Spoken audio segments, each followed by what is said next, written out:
Nyanzi, yes sebo. Yes sebo mwami kisenye. Wanji sebo. Jebale ko sebo. Nawe jebale yo sebo. Amina sebo. Mujebale je mutusake engalo kaakano. Amina, opulira bulungi. Bulungi nnyo 10 ku 10. Webale nnyo sebo. Yes sebo. Era sebo nja kutwala omukisa guno okamusa kwabona abatuuliriza. Nembebaza je batusizaako engalo olunaku lwa leero. Yes sebo.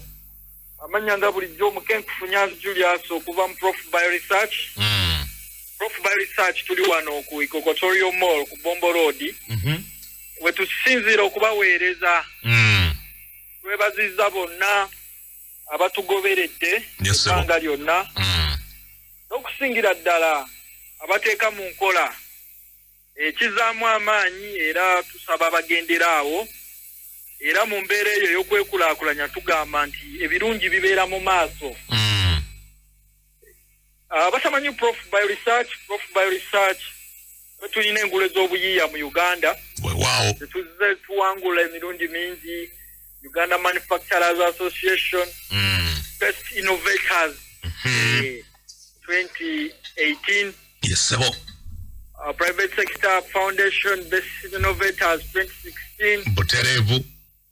Pakasa Most Innovative 2017. Nkuwulira. Best Utilities Service Providers abalina ebintu ebyetaagibwa mu Uganda nguleyo tugirina 2019. Awo COVID n'abirinnya mu 2020. Abasinga twali wansi w'ebitanda. Yes sir. Prof Bio Research. Omuliro ne tukendeeza. Naye ate ne tukomawo mu 2021. Nkuwulira. Best Scientist. Ekitegeeza mwaka ku mwaka. Mwaka ku mwaka naye ng'ate emirimu tetugikoze ffekka. Yes sebo. Tulina abantu bangi be tukwatagana nabo. Nga bwe bagamba nti ekyalo kyekigunjula omwana. It takes the whole village to groom a child. Nkuwulira sebo. Naffe tetukoze ffekka tukola n'abantu bangi abali wano n'abali wabweru w'eggwanga. Naddala abatuuliriza, abatugoberera, abatuwa ku magezi, abatuwagira. Mwenna mwebale. Era tubasaba mugenderaawo mu mbeera eno ya ekyuma kiwagala kyuma. Yes sebo. Njagala tugendere wamu tusobole okwekulaakulanya. Kamwa kogera nze Omukenkufu Nyanzi Julius. Yes sebo. Era ekibiina ekyo oba ekitongole ekyo nze Senkulu. Ate nze think tank. Intellectual think tank. Nkuwulira. Buli organization yetaaga mu think tank. Amagezi we gasibuka. N'okulungamizibwa. Bw'oba ozannya omupiira nga tolina ba intellectual think tanks. Nga bw'olaba ba Messi omupiira gukaluba. Nnyo butereevu. Oyinza osanga Mourinho apaakinga kibbaasi. Ebintu ne bibasobera. Nkuwulira. Kuba ye Mourinho bw'apaakinga kibbaasi tayagala kumanya kati mwetaaga omuntu ate alina amagezi asobola okukyusa strategy. Agamba tactic tubadde tusamba 442 katukyusemu formation bwekityo. Yes sebo. Olwekyo nze intellectual think tank nze ndowooleza n'okuplanninga kati tukole kino katusomese chocolate katukole kino n'olwekyo mulimu ogwo ngukoze bulungi. Kubanga abantu basiimye ebbanga lyonna. Era naffe tusiimira ddala. Basiimye omanyi omuntu bw'asiima kuwa amaanyi. Ddala. Tuli mu kublowinga tuli mu kwekuubira mulere. Naye abantu bo bakoze ki? Basiimye naddala ba senior citizen. Olwekyo tuli basanyufu nnyo. Mwami Kisenyi tuzze twogera ku bintu bingi nnyo ssebo. Naye ng'ebintu ebyo byonna biyimiriddewo okuyamba muntu wa bulijjo okumulaga nti science gwe bamusomesa edda n'atamutegeera. Yes sebo. Asobola okuddamu n'amuyiga n'amusobola okumuyamba n'afunamu kye bayita living oba livelihood. Era nga wiki ewedde ssebo twayogera ku ntangawuzi.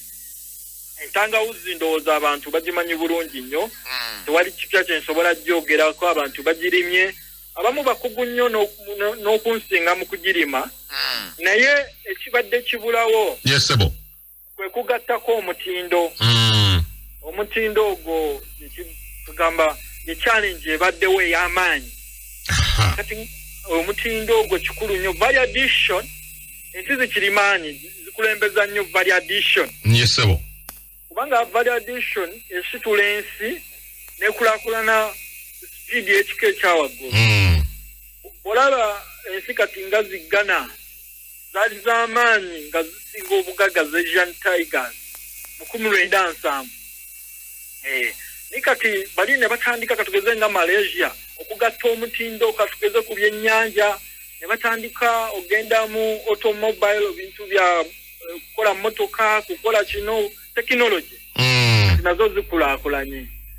naye nga tebasooka ate kukola bintu bye kugatta mutindo ku bintu bye batayina batandikira ku bintu bye bakola ki bye bayina tegeza Ghana yandibadde y'amaanyi singa chocolate yenna ava Ghana nkuwulira nogera olaba kooko ate bannagana be bamulima naye ate nava Switzerland nava Norway nava z'abali kubanga ffe twagaana okulowooza okwongerako omutindo obuzibu bw'amaanyi kati ekyo ekizibu ekyo kyetugezaako okwa addressinga nga Prof by research okujjawo obutamanya ignorance n'olwekyo kati nga bw'olaba nti tubadde ne zoning nti abantu b'ebugerere balimanye ennaanansi kati viniga akozesebwa mu Uganda yandibadde ava bugerere juisi yenna ow'ennaanansi yandibadde ava bugerere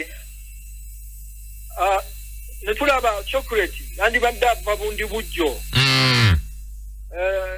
ne tulaba essese oba kalangala nga wabayo value addition ku byennyanja ebyennyanja byonna oba oyagala added mu mbeera ey'enjawulo byonna nga biveeyo yesebo n'olaba nti ab'ebutambala products z'entangawuzi zonna zandibadde zivaawa ziveeyo nezibutambala naye kati projects zino abamu bagezaako ziteekawo omuzungu najja oba gavumenti oba ekibiina kya nakyewa NGO government organization ne bateekawo program naye olwokuba nti omuntu wa wansi tali involved bulaba teziba successful nkuwulira ssebo nze ndowooza nti ekyandikulaakulanyiriza eggwanga lyaffe yandibadde participative approach nti ono omuntu wa wansi ne yeenyigiramu mu kustrategizinga n'okukulaakulanya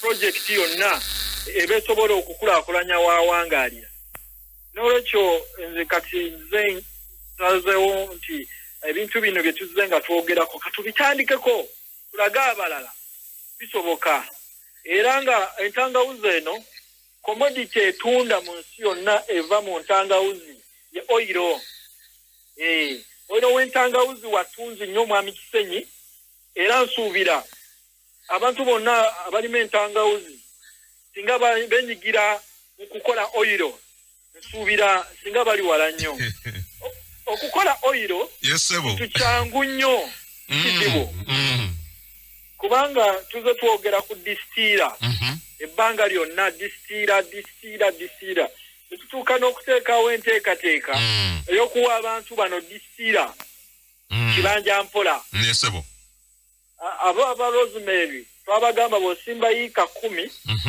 ekyuma tukuwa kyabwerere era tuze tubibawa bangi nnyo omuli Okumeketa n'abalala bangi era bakamula kati amagezi ag'okugattako entangawuzi omutindo Prof by research egayina naye teyina ntangawuzi naye ate waliwo omuzungu oba abantu ab'ebweru oba wano abali mu masaji oba abali mu food industry nga beetaaga oyiro w'entangawuzi kati Prof by research tuba tuvaane kugamba nti gwe jangu n'entangawuzi yo tukutendeke engeri gye bagikamulamu oyiro ate ffe tukunoonyeza akatale kati gweoleeta entangawuzi netukuyigiriza ogigattako omutindo nga weegulidde ekyuma n'oba tolina kashi ni ku kibanja mpula akatale gwe okatulekere tugamba gukola oil w'entangawuzi osirike nga bavubuka we boogera ngaba ndi gukola oil w'entangawuzi osirike nkuwulira kubanga nga bwe nakugambye oil w'entangawuzi ono alina emigaso mingi abasinga tebagimanyi ginger oil alina emigaso mingi ng'ogusookera ddala omulala gwesobola okwogerako ajanjaba malaria. Guno omusujja ogutujojobya mu Afrika. Oil w'entangawuzi alimu ginger rose, mulimu zingaron, yesebo, geranio, ne niro ne geranio. Kati ebirungo ebyo w'obigatta biyamba nnyo ku ntangawuzi, omanya ku musujja. Omusujja ogwo ogw'ebika ebingi ogukozingibwa plasmodium, falciparum, plasmodium, vivax. Entangawuzi egukolako. Osobola okwenywera ka oil k'entangawuzi ng'olimu olusujjasujja lubeera bulungi. Abantu bonna baddukiddemu artemisia, niimu, antimalarials, amaaso ne bagabuusa entangawuzi. Era mbadde ntunuulira international journals nyingi nnyo. Naye zisinga siza wano publications Africa tezibaamu ku anti ne research naye twamwesamba Abafirika. Tulinda kuba end consumers. Nkuwulira. Era oil w'entangawuzi akola ne ku musujja guno gwa yellow fever. Enkaka. Wangi. Enkaka ng'ensumbi Bannayuganda wano. Kubanga oil ono alina antiplasmodial property. Ategeeza tta plasmodium ke kawuka akaleeta omusujja. Kati olaba Zika virus. Yesebo. Yava wano mu Zika forest. Ku lw'Emasaka awo. Ku lw'Emasaka n'esumbuwa. Era abazungu bajja nnyo wano okulisaakinga ku Zika virus. Omusujja ogwo nagwo gutumbuwa nnyo abazungu. Oil w'entangawuzi kyovulaba basiba bankubira essimu omuyina tuli mu kuteekateeka abantu bajja mukamula. Naffe tuli mu kwebaka. Abaana amaaso gonna ne gafuuka ga kyenvu. Entangawuzi bagibuusa amaaso. Era nga mwami Kisenyi bwe nagamba. Yesebo. Oilo asinga ensaano. Mu pharmacology tugamba ali pharmacologically stronger. Abawa amaanyi okusinga ki? Ensaano okuleeta response oba biological activity. So n'olwekyo oil mulungi nnyo. Era ssebo oil w'entangawuzi ono ssebo obulumi tabumanyi. Obulumi obusumbuwa abantu. Ajanjaba nnyo obulumi penye ez'enjawulo. Abantu baffe wano babeera nnyo ne pain. Yesebo. Pain amagumba, omubiri. Naye entangawuzi eziiza ekirungo ekireeta pain kye bayita prostaglandin. Yesebo. Obutaba release. Mu mubiri. Omuntu n'atafuna pain. Era bw'oba onywa ka oil k'entangawuzi oli ne bwakucapa oluyi terukuluma. Naye mba njagala lunnume enveewo mangu omusajja asobola okunkuba endondi. Kati yesebo kitegeeza abazannyi b'omupiira bamwetaaga. Oli ne bwakkuba endobo kuluma ozannya. Omanyi lwaki entangawuzi oil w'entangawuzi ali anti-inflammatory.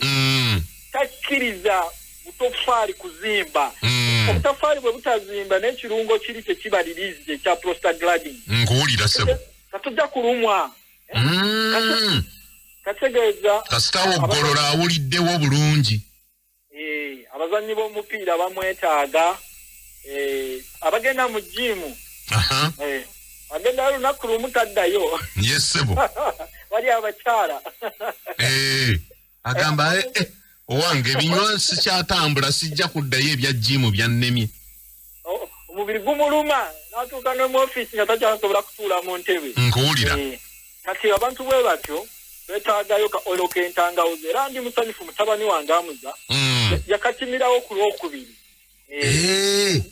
nakatwala ku Africana butereevu omanyi oyo abadde memba wa tiimu eyo for many years over 10 years Moscow kati temanyi bali eyo Aba-Africana beeyagala tiimu endala nasyo bakadopting nawe bakadde baffe balina obulwadde bw'amakajjo abantu balumwa nnyo naddala ennyingo abalala bwe baba ku treatment katugeze ne bamukuba empisa emuluma okulumira myezi nga 6 nkuwulira abo bateekako kanula omukono gwonna ne gusanyalala kati abalala ate baba vaccinatinga vaccination we basumita omukono gubaluma bekwate oyo wentangawuzi limiting inhibiting prostaglandin ekitegeeza y'amaanyi kuloti okwata kw'omusaayi mu misuwa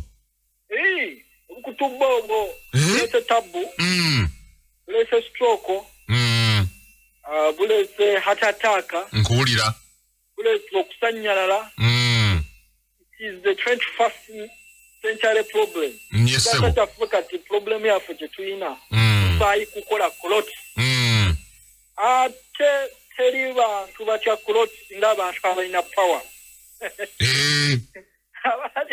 power kubanga oyinza okuba n'emmundu zonna nga zikwetoolodde naye kuloti nejja tabunjereere n'olwekyo kuloti ekibi nnyo sikyagaliza muntu yenna naye tulina okumakinga nti sure nti onywa ku ntangawuzi eno omusaayi gube nga guta kati kamala okubuza ku ntangawuzi awo mbanywa nywa oyiro yennyini muteeka mu caayi kiki omuteeka mu caayi nga spice ne mu mmere oteekamu amatunda 5 gamala n'onywako mpolampola ayamba okusaanuula omusaayi obwo obukuttekutte ne gutaba siiki omusaayi oguba siiki oba prone okufuna clot era ate nekirala nti abantu balina embeera kati baatiddemu abamu olw'embeera kati obulwadde buno obwa covid bwaleese side effect eyo ey'omuntu kyangu nnyo okukwatibwa okufuna clot abantu abalwaddeko covid abasinga bafunye problemu eyo ey'obukutubba bwamutawaana nnyo okasita kagenda mu kasuwa katwala omusaayi ku mutima atataaka ogwa bugweri nga bagamba omusajja abadde ayogera naffe wano ate kiki abamu babeera naku steering oba ku steering n'azikirira okwo n'azikirira bubi nnyo okugabu okufa okwekibwatukira era twasabanga nnyo nga tukyali mu kyaki nga tusabira abantu baleme kufa mu mbeera ekibwatukira abasista batusabiranga essaala eyo n'olwekyo abantu bonna abasanyalala wetaaga oyiro w'entangawuzi okugyawo possibility eya clot yesebo kubanga bw'osanyala ategeeza omusaayi tegutambula buki tegutambula bulungi kati oxygen atuuka nga tatuuka w'alina kugenda entangawuzi eno is a blood thinner wabula bw'oba oli ku blood thinner medication ate togikozesa kikyaleeta obuzibu kubanga osobola ate okuyitirira n'oba nga omusaayi tegutukwata olwo kati nga blood thinner nga warfarin n'ebirala aspirin abamusera okumiramira aspirin abo tewetaaga togikozesa nnyo kati okyuzinga okozesaako kimu kubanga ate oyinza okufuna obulwadde bwa hemophilia omusaayi tegukwata osobola okufuna injale omusaayi negugaana okukwata negukugwamu ekintu ekyomutawaana olaba abangereza mwami Kisenyi yesebo baali balina embeera y'okusosola nga sebo tebawasa abakopi tebafumbirwa abawupa nga wangi okay Akaboozi maaso yesebo badde nkugamba yesebo ku Bangereza olulyo olulangira lwali teruwasa mu bakopi tebaagala mu kutabira musaayi gwabwe baagala abagagga manyi bagamba abagagga baagalana kati ekitwato kibi nnyo temuba ne genetic disorder ebeera more pronounced etuuka n'ebasinga amaanyi n'etandika obbatta mu musayansi tukiyita inbreeding tubulaba kikikirizibwa mu bisoro ebyolulyo olumu okubanga bibeera wamu olina okufunako ewabweru etoba nnume evudde wabweru tebayita cross breeding kubanga Abangereza bwe bakikola batandika okufa bafanga balina obulwadde bwa hemophilia nga bwafuna wundu atirika omusaayi paka waafa nkuwulira era bakatandika okitereeza ne batandika okufuluma wabweru bano Kate Middleton abaana b'abapiizanti ne bagirwa bawasa naye nga luli bakazini n'abagi bali mu lulyo olwolokkalokka era olaba ne Philipu yali kazini wono aliko Queen Elizabeth bakirete naye ndoza kyakoma ku bo naye nga kyengezako laga abantu nti kiba kirungi nnyo okukozesa entangawuzi entangawuzi nungi nnyo era sebo entangawuzi eno eyamba nnyo ne ku bantu abafunye embiro embiro zitabuka abantu bafuna embiro nagwamu n'amazzi food poisoning naddala abali b'amawolu yesebo mawolu gataasa naye ennaku zino mabi kubanga obuuka bungi nnyo mu environment nkuwulira ate ebiyenje byafunye emputtu maama nnyabo ne bw'obifuuyira bisigala bikyali biramu kati bijja ne biteekako obuuka kati bwogwe n'olya amawolu ate nekyala ennaku zino olwa change mu mbeera yaffe ey'obudde obuuka bukula mangu incubation time eri small ogeola nga bukuze ku mmere ogenda okakananga ofunye food poisoning kati bw'oba ofunye food poisoning onywayo ku ka oilo k'entangawuzi sagala chemical poisoning bakyawule ngamba food poisoning nga olidde emmere oba eyayonoonese nekuletera side effects nekuletera gastrointestinal upset osobola okunywayo ku oilo w'entangawuzi nakuyamba era sebo oilo no w'entangawuzi aziza obuyinja kidney stones kidney gallstones kati obuyinja webuvudde tulya nnyo ebintu ebirimu calcium ate ne tusobola kukozesa magnesium kati buli wokozesa ebintu bya calcium kati waba abamu bamira nnyo empeke kati calcium omukozeseza ate olya n'emmere eri acidic ebintu ebirimu preservatives ennaku zino abavumba bateekamu citric acid zafuka acid nnyo kati acid ezo bwe ziyitira mu mubiri omubiri gutandika okukozesa calcium nkuwulira okuneutralizinga ki acid ezo kati calcium bwasigala mu musaayi asobola okwegatta ne fats ne tannin ne bikola amayinja nate bw'oba okozesa magnesium calcium abeera absorbed mumagumba n'abeera mu magumba calcium mulungi naye ate mubi bw'oba omukozesa nga tagenda mu magumba taba absorbed akuletera tabbo ey'obuyinja kyova olaba nti kirungi kukola self medication n'okuziza ebintu ebirimu tannins tannins bingi nnyo ebintu ebibaamu tannins naddala ebyokunywa ebiri ebyenna ate kati ennaku zino biyitiridde ku katale bingi naye nga tannins ezo ne fat ne calcium birese kidneys stones. Calcium alesa tebaita calcification. Okukaluba. Sobola bakalubole. Kabola atuka nga alinga jinja ngo inakwata chuma. Okumujja kuki. Kumannyo. Abantu kasomanye nemakere walekisala bafese ko mind practical nyo kubanga bagaje ko sa example muntu zatalaba. Ebe man defending abemba searches. Era kati ekintu kyose okugamba kati mwami sendoza abantu abo bakifuna bulungi. Walera bekabole nga kute kulinyo.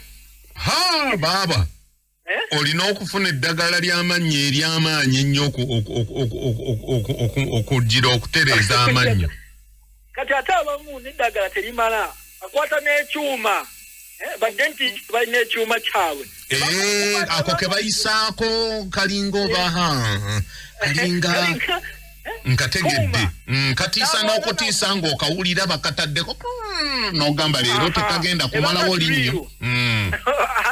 Bali mugoza banga drill. Kati ona effect za calcification ku mere ne besigadde ku kumannyo. Katebereza na chapenize munda. Organism. Oba mu nsigo. Kikwate ekyo. Ekyo kiba kya mutawana kyovola ba kidney stones ziruma ne gallstones. Abantu balumwa obulumi nabamu bafu n'okwengera bengera. Kati na nyuka yenna ne okuddugala bizibu nnyo naye kati okuziiza ezo calcifications ezo ziri unnecessary naddala abasinga okozesa processed foods onyoye ku oilo w'entangawuzi ajja kuyamba n'agonzagonza ku bintu olaba omugaso oguli mu oilo w'entangawuzi abantu badde tebamanyi nnyo ekitegeeza nti wano ate akatale kandibadde kasookera na wano era bana balandi friends zimbagamba okwete wa muntu amagezi obo ofiriza gwanga kubanga ageno kwetaganya ne okulaba ne community mwawangalira omuntu ekintu akyetaaga nnyo ninga adachi busama kubanga entangawuzi sebo eyamba emmere okuyingira mu gundi mu village waliwo osebusoyo aliko obwoya emmere weyingira negenda mu mubiri ojukira digestion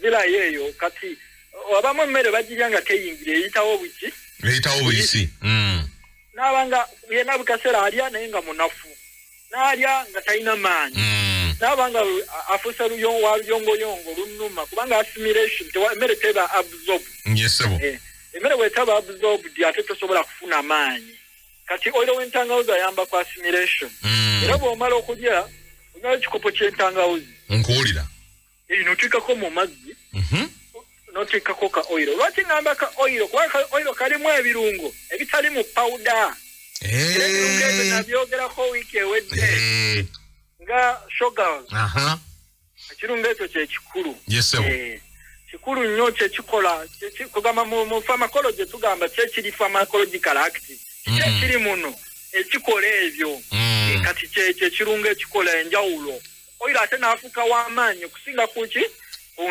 nsaano era oilo ono ayamba n'okuziyiza ekirungo kye bayita cytokine ekirungo ekyo kyekyatta abantu baffe ku covid actually ekirungo si kye twawuliranga nga abasawo bagamba mbu ate omubiri gwefuula ne gulowooza nti obulwadde obuyingiddewo ate simanya kwegamba gulina engeri gye gwefuulamu awo kati ekirungo ekyo kyaleeteranga abantu ate okuzimba amawuggwe kati covid we yamuyingiranga ekirungo ekyo immunity erespondinga naye ate bwe respondinga n'ekirungo ekyo mu bungi ate abantu bazimbanga amawuggwe ate ne bafa congestion covid awo nga yakajja nga response ebanga autoimmune nga bw'onalaba omuntu n'alya oba ekyennyanja nga omubiri tegukyagala n'ofuna ebirogologo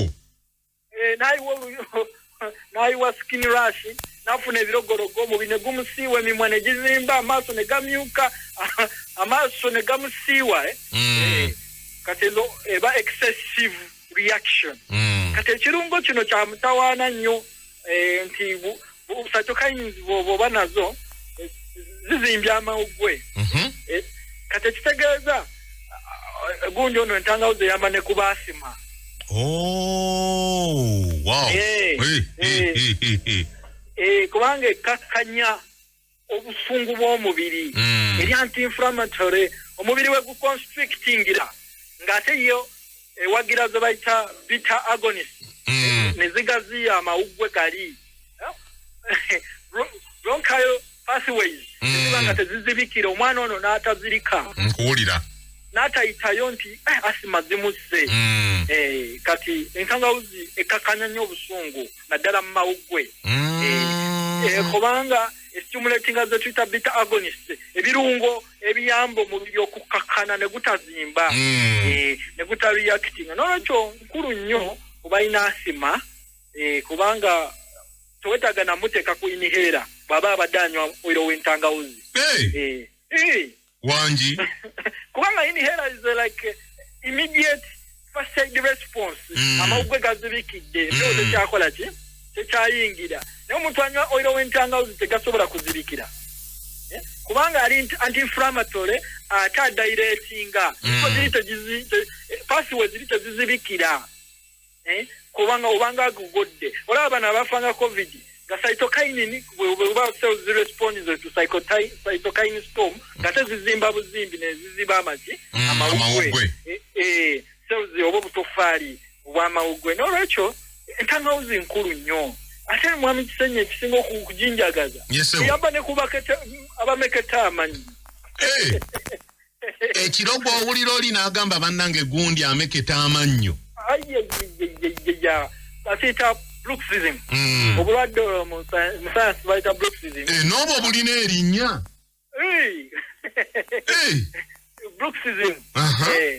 Bruxism kwe kumeketa amannyo era okumeketa amannyo okumanya kubi abachina bagambanga nti omulenzi bwa meketa ate yo kateyo mythology nenga batandika n'okukebera DNA ey'omwana kakasooba omukyati yamuzaala wa bbali yoza gikulaga extent ey'okumeketa amannyo ate ku muwala nga bo bagamba omuwala tayagala maama we era amwagaliza kufa kati era nga oba omeketa amannyo mu bachina kibi nnyo kibi nnyo era olaba naffe wano omuntu bw'ameketa amannyo batandika okugamba waliwo be banonooza ebintu bingi nnyo naye nga okumeketa amannyo kwe kiva ku infection omuntu nga mulwadde alina obuwuka bungi mubiri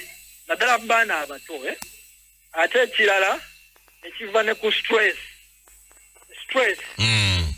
ojja kulaba abaana abameketa amannyo abasinga baba bababonyabonya nnyo bamukubaakuba ojja kugira era abantu abameketanga amannyo mu buto bwabwe ojja kulaba nti yalina embeera mwe yakulira enzibu ennyo kati embeera eyo nemutabukako kati mu mbeera eyo kiro omubiri gwo gutandika meketa ki mannyo era okumeketa amannyo kusobola okuva ku mbeera yabalina asima basobola okumeketa amannyo kubanga enzisa eba si nnungi kifuna obwongo ne bufuna oxygen stress waliwo abateebaka bulungi nga tebeebaka ssaawa zikola ki zimala abafuluuta nabo bameketa nnyo amannyo oli ava mu kufuluuta n'atandika okumeketa ki amannyo naye nga okumeketa amannyo kubi kubanga kunafuya amannyo enameero yonna ogyozaako kyonna ate emisana n'olya ebyasidi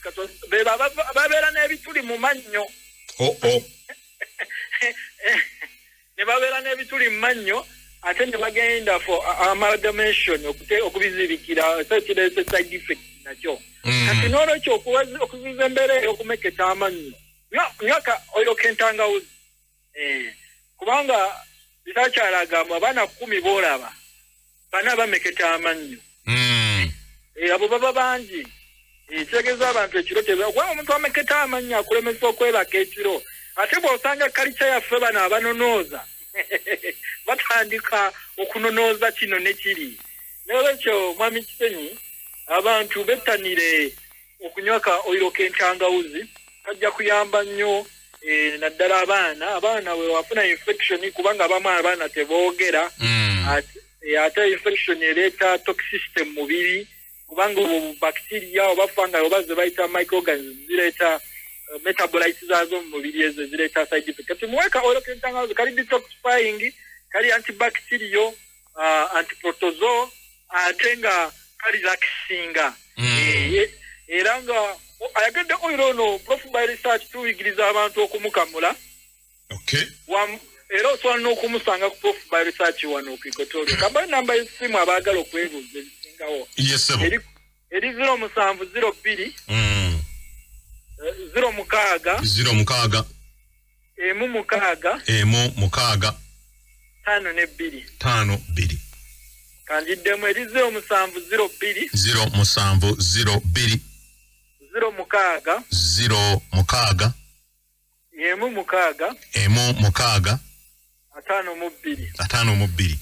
endala eri 0779 51 96 yesebo 52 wano waliwo akubuuza ekibuuzo yesebo nti oyiro singa mba nina oba muvivi nga wannuma sobola okutonyezaawo oyiro oyo ne masaji ng'obulumi bugenda oba nina kumunywa bunywi onywa n'okusiiga